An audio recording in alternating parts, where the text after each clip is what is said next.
So, my brothers and sisters in Africa and in Nigeria, I know this particular topic, I have talked about it a couple of times on this show. But the reason why I do this is because I hope that with many awareness or with more talk on this particular subject, things might change for the better. That is why I keep on talking about this particular topic. Nigeria is number one oil producer in Africa and the fifth in the world.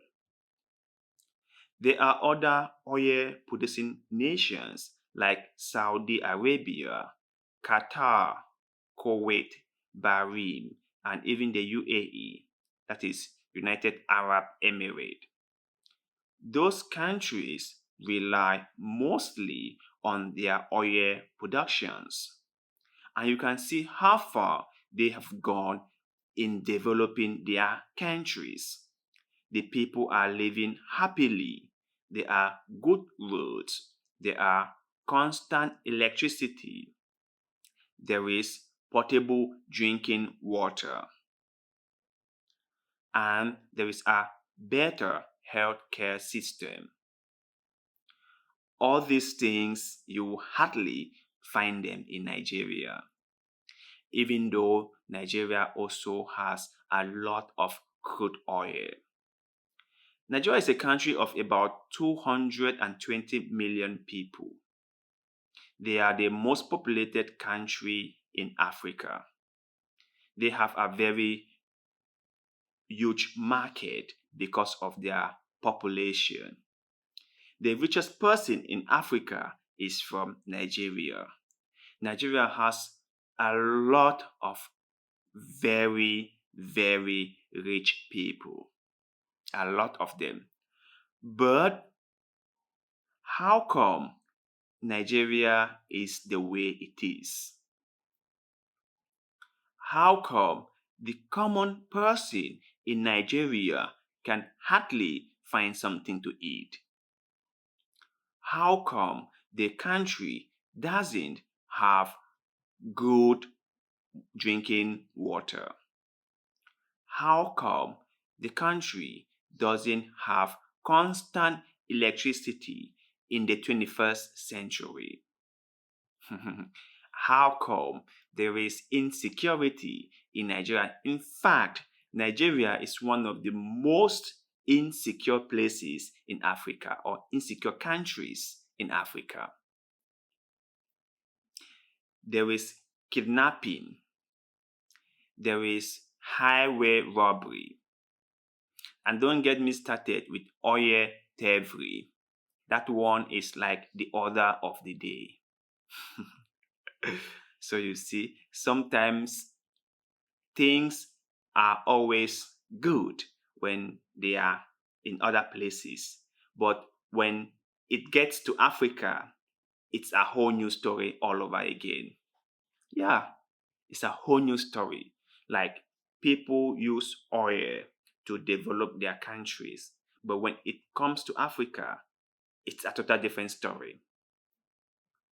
So, the presidential hopeful, Peter Obi, did an interview with one of the biggest broadcaster in Nigeria. And when I watched this interview, it really gave me some things to think about. So I would like you guys to watch and also give some thoughts to what he is saying. So, watch. We're the only OPEC country without the only OPEC country, apart from Venezuela, with sanction that is not meeting up our oil quota. The reason is because of oil tax. And I've said it everywhere.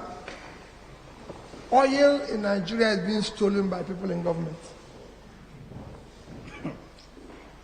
Nobody can steal oil is not a sweet. You can't go into grocery. You can go into grocery shop and steal something and put it in your pocket and go with on your back.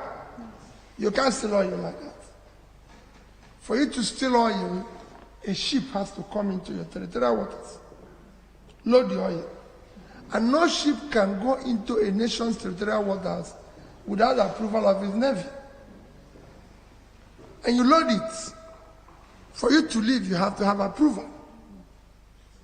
And everybody knows where every ship is on the surface of the earth. It's something that's recorded. So, if somebody is able to take away oil, there's a high level connivance between external and internal people who have organized for the oil to leave. And you can even trace the oil to where it is offloaded. So it's not something, it's not an easy thing to steal.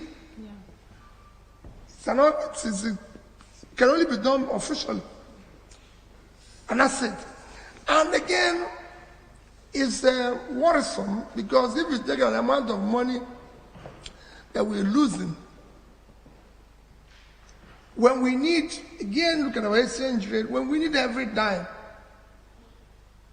we're losing huge amount of money, even when all the money won't come to us. I always tell people about what happened to us in July and August. We're operating a high level of budgetary deficit in between January 1st of this year and about 30th of April. First 4 months, our revenue was in the region of about 1.6 trillion. Our expenditure is about 4.7 trillion. So we had a deficit of almost 3.1 trillion in terms of naira. I used to think that the reason why Nigeria is unable to meet up with its quota was because of the crude oil thievery by the locals. Because that one too is a multi-million-dollar industry. People steal crude oil from major oil wells and they process it or they refine it locally, which is really, really dangerous because it destroys the environment. And I also believe that it might have some impact on their health. But Peter Obi made me understand that the reason why Nigeria is unable to meet up with its quota is not just because of the people who are stealing crude oil locally, but that government officials are also involved in the stealing of Nigeria's crude oil. That there are vessels, there are huge oil ships that sail into Nigerian waters, collect this oil or collect this crude oil, and then sail out of Nigeria. And this crude oil is not being accounted for. And that is why Nigeria is losing a lot of money. Nigeria is running at a deficit. Can you believe that? Nigeria is borrowing money here and there. It's a very, very funny story, my brothers and sisters. And when you hear things like this, you begin to wonder, where are we heading to? Where are we headed? If the leaders whom we trusted to safeguard the country and its resources are the one stealing it and selling it and then putting the money in their private pockets, what is left for us, the people? Where do we go from here? Where do we go? We have been complaining about how the European or the colonial masters exploited us for years. And we were happy that they finally left our resources alone so that we could develop ourselves through the exploitation of these resources. But we've now found out that our political elites are the one stealing it, selling it, and putting the money in their pockets. My brothers and sisters, what is left for us? What is left for us? So, to you out there in Nigeria, my fellow countrymen, what do you think about the oil situation in your humble country, Nigeria? Do you have any experience or have you heard of any story of government officials stealing crude oil? Please let us know in the comment section below. And also, if you have any particular story that you would like us to talk about on this show, please send it to us through any of our social media platforms. We shall be very happy to talk about it on this show. Find our other social media platforms on this channel description section.